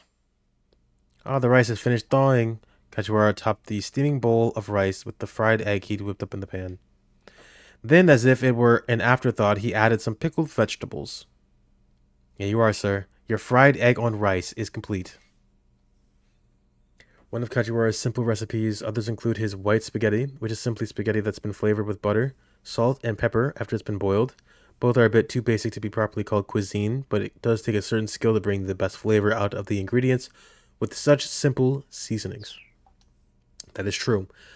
Kajiwara grinned from ear to ear. Go ahead and eat it while it's still warm. Osawa received the bowl with a dubious look. You're not very good at cooking, are you? He said. All you had in your refrigerator were eggs and pickled vegetables, sir. I assure you it's quite delicious. I recommend breaking the yolk and mixing it all together. Reluctantly, Osawa brought a bite to his mouth. That's good. The words came out almost unbidden. Isn't it just? Egg yolk and pickled vegetables pair quite well. Osawa couldn't help but stuff his face, slipping into a rapturous daze as he did.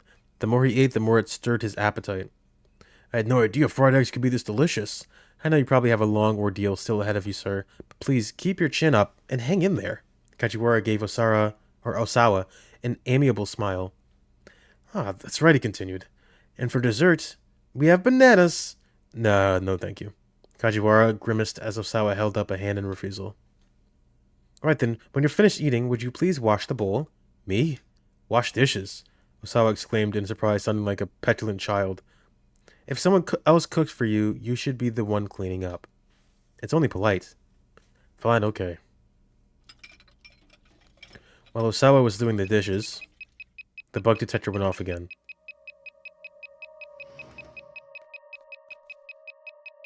Director, if you have a moment. Tanaka poked his head into the kitchen. I've got something urgent to discuss with you.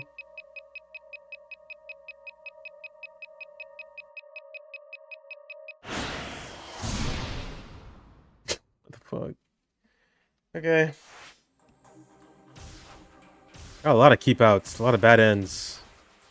You're all over the place. Ad break starts in 59 seconds, but it doesn't even fucking matter, because we're gonna stop here. Let me snooze it. How about that? Boom. Get snoozed. Yeah. I don't know. I'm kind of like getting into it now, if I'm being honest.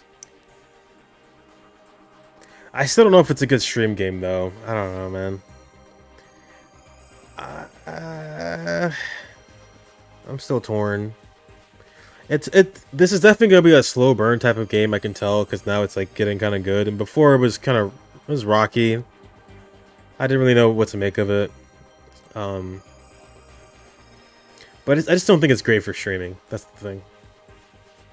But again, I could change my mind. Who knows? We'll see. If I don't do this next week, 100% Zenki Zero. I think we're going to do Zenki Zero next week. I don't think I'm going to play this again, unfortunately. It's good, though. This game is good, and I will finish this on my own. Maybe like the end of it? I don't know. I don't know how much longer there is in the game is the problem. So it's kind of tough to pace myself here. Or you know what I could do?